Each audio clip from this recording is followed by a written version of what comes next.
So if you are in USDA zones 9 through 11, our tasks are a little bit more unique. So whether you're in Southern California or Florida or North Texas, the tasks that we have in the garden are kind of twofold. We're wrapping up our food forest season, but we're also amping up our annual vegetable season. So there's kind of this balance. I feel like when I lived in Kansas City and in Michigan, we had like a sprint, you know what I mean? So it was like spring and summer and early fall. We are running hard. We're growing everything. The food forest, we're doing the annuals, we're doing the perennials, we're doing the herbs, everything all at once. Now, in the warmer climates, it's a marathon pace.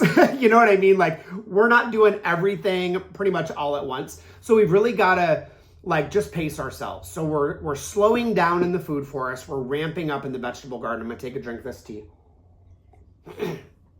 So the three things that I would be doing to help keep that balance would be, number one, in the food forest, start wood chipping and mulching to get ready for the winter. Now, if you're in USDA zones 9 or even 10A, 8B even, we can get pretty hefty cold snaps. And so I don't want my roots to be affected. Now, if I lose some leaves, that's fine, whatever. But I want my roots to really be protected. I want the microbial life to be protected. So this is a great time of year to start getting those wood chips. Now, practically in Florida, it's like hurricane season. Like, we're kind of 3/4 of the way through, hurricane season, and it's been a good year so far, knock on wood. However, what it usually means is people are doing tree work. So it's a lot easier to sign up on chipdrop.com or drive by a local tree service company that's already chipping anyway and say, hey, I'll give you $50 cash if you bring that over to my house and drop it, in a spot. And usually they'll be willing to do it, especially if you just say cash. Sometimes people don't have great luck on chip drop, which I get. You're in a more remote area, but just drive up to those truck drivers when they're doing work on the side of the road, and usually they're willing to help you out. The second thing that I would start doing is, this is the ideal time for composting because it is wet, it's rainy season. It's still super hot. There's a lot of turnover in those nutrients. Things are going to compost a lot faster now.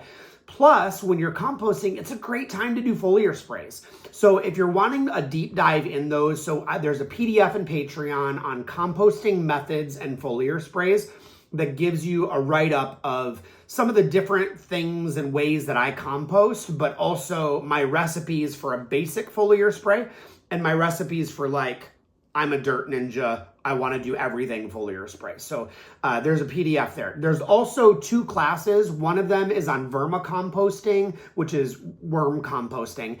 And then another class on the 18-day Berkeley method, which is like hot composting, where you literally take a pile of compost of raw ingredients and you turn it every day, every couple days, and you literally get compost in 18 days like clockwork. And so there's a video on how to do that and just, turning it over. So great time to do composting, great time to do foliar sprays, get those worm bins going and ready for the winter. My worm bin personally is from Worm Nerds, and they are online. I don't make any money from that, just so you know. The third thing that I would do is continue your annual vegetable starts and annual vegetable gardening. And you can amend right now probably with bone meal, because bone meal's got nitrogen and phosphorus in it, which is going to help with the green growth and starting to put flowers on things like the tomatoes and other nightshades. Very much less on the potassium level, which we don't want. That's more for our fruit set. So bone meal is probably what I would be adding, and always compost. Always compost. Really be careful of where you get your compost. Even if you get it from a local farmer, they could be growing their hay or their straw using Grazon, which is the most ridiculous thing on the face of the earth. I'm not going to get into that. That's a whole bunny trail. Save that for a podcast with David, obsessed with plants. Which, by the way, if you haven't tuned in, Dave and I started a podcast. We wanted a place to ramble and give the longer form stuff. So that is there if you're available or if you're interested in that.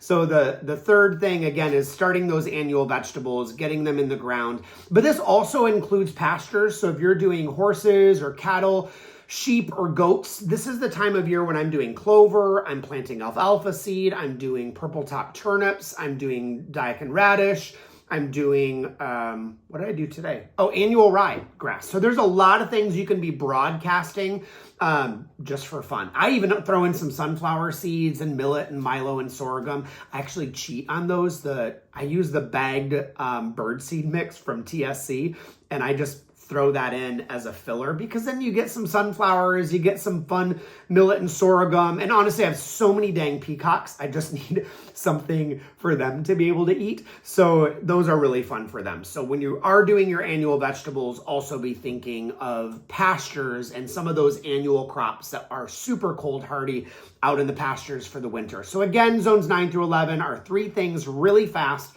Are start wood chipping in the food forest, the ideal time for composting and doing foliar sprays both in the garden and in the food forest. And then the third thing is doing your annual vegetable starts, both in the raised beds or in the ground in the annual vegetable gardens, but also in your pastures. So hopefully those 3 things are helpful for those that are in USDA zones 9 through 11.